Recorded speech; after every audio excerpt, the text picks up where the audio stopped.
And we have this whole new preemptive war doctrine where they have officially included nuclear weapons even for use against terrorists. You might remember last fall when Barack Obama said, you know, what we need to do is send some Marines in there to Pakistan and kill the Al-Qaeda. And everybody freaked out and said, what are you talking about? Invade Pakistan? And one of the AP reporters asked Barack Obama, well, you wouldn't use nukes, though, would you? And he said, no, I don't think... Well, actually, pardon me. No, let me say that categorically. No, I would not use nukes on Pakistan. And then Hillary Clinton came out and said, hey, don't you ever say who you won't use nukes on. Don't you ever set down as a policy that you will not use nuclear weapons in a first strike, even against a country like Pakistan, which, of course, has never threatened the United States of America at all. But you look at Persia on a map and you see that they have the Russians to their north, they have the Pakistanis and the Indians not too far to their east, and for that matter the Americans to their east in Afghanistan, and to their west in Iraq. They have the Israeli and the American navies floating armed to the teeth with nuclear weapons right off their southern coast. Can you imagine why they might want to have a nuclear weapon? Perhaps as a deterrent, mutually assured destruction, that kind of thing. Not that they could ever deliver it, not that they're within a decade of the ability to create atomic weapons like that. But I think it's worth pointing out that we just have no right to go around the world acting like we own this place, acting like Iran is some subset of the jurisdiction of the United States government, like it was a state in the Union or something, when it's just not. And in fact, I think it's been 150 years or more since the Iranians started a war with anybody, much less American interests. So I'm against nuclear weapons. I think America ought to completely, unilaterally disarm them tomorrow, yesterday. But I don't think that we have the right to tell other countries whether they can have nukes or not. That being said, again, Iran, they don't have nukes.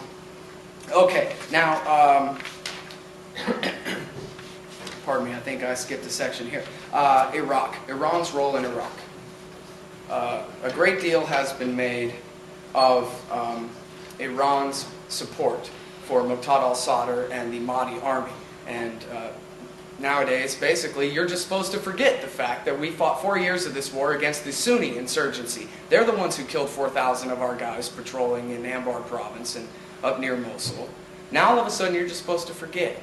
Oh, it's the Shiite insurgency, is it? Not the Sunni insurgency, as we might have led you to believe. Actually, the Sunni insurgency is now called the Sons of Iraq, the concerned local citizens. And they're our good friends and allies, help bringing the fight to Al-Qaeda in Iraq. Don't need to worry about them anymore. I know they were the dead-enders, the Saddamists, the terrorists, the murderers. Now they're the concerned local citizens, our friends. Now it is time to make our friends in the Shiite militias into our enemies. And so now they just substitute Shiite for Sunni, and you're not supposed to notice that all of a sudden the new enemy is not the remnants of the Ba'athist army and Saddam Hussein's regime and their associates in Al-Qaeda in Iraq, but in fact, no, the enemy now is Iran and the militias that they back in Iraq. And particularly, all the accusations are against Muqtada al-Sadr and the Mahdi army. Well, that's funny because for years and years now, at least listeners to my show have known, that Muqtada al-Sadr is a nationalist. He's tried 10 different times in 10 different ways to form coalitions with the Sunni insurgents and to create a single united front of Arab Iraqi nationalists against the American occupation. You may have just discovered why America opposes him so much. But who is it that the Iranians are backing?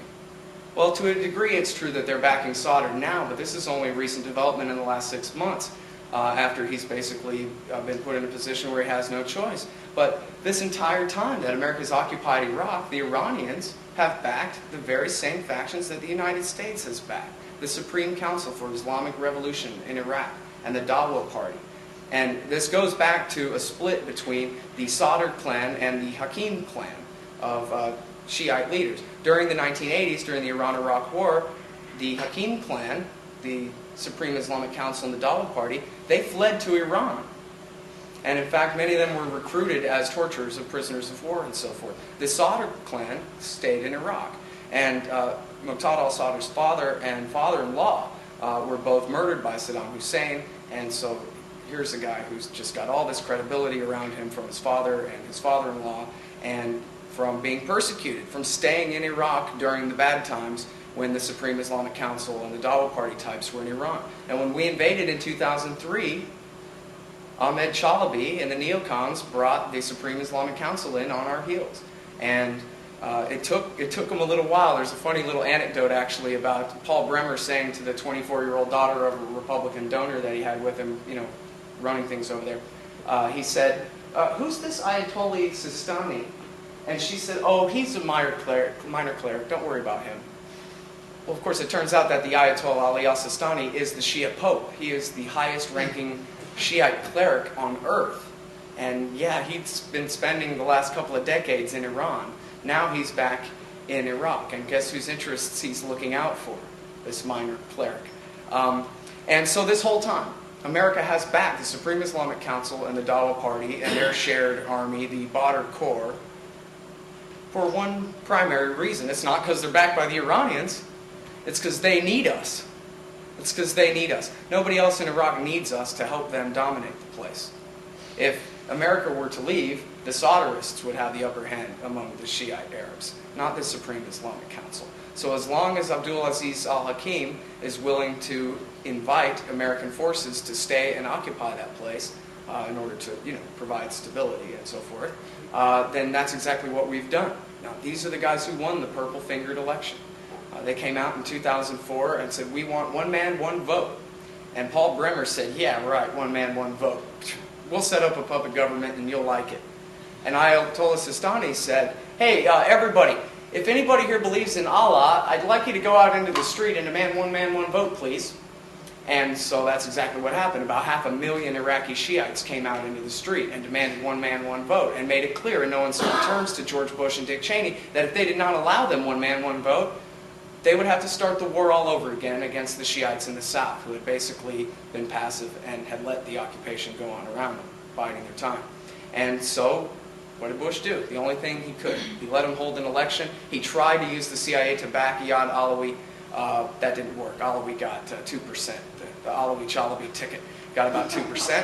And the Supreme Islamic Council won. And that's why Ibrahim Jafari and now Nouri al-Maliki are the prime ministers of Iraq. They're from the Iran factions. Now, the reason I go on, and Sadr and Badr and Hakim and the Mahdi army and the Badr Corps and all these things is it doesn't really make much sense, does it, to accuse Iran of being behind all of America's troubles in Iraq when, in fact, they are the second greatest ally of the government that we have created there.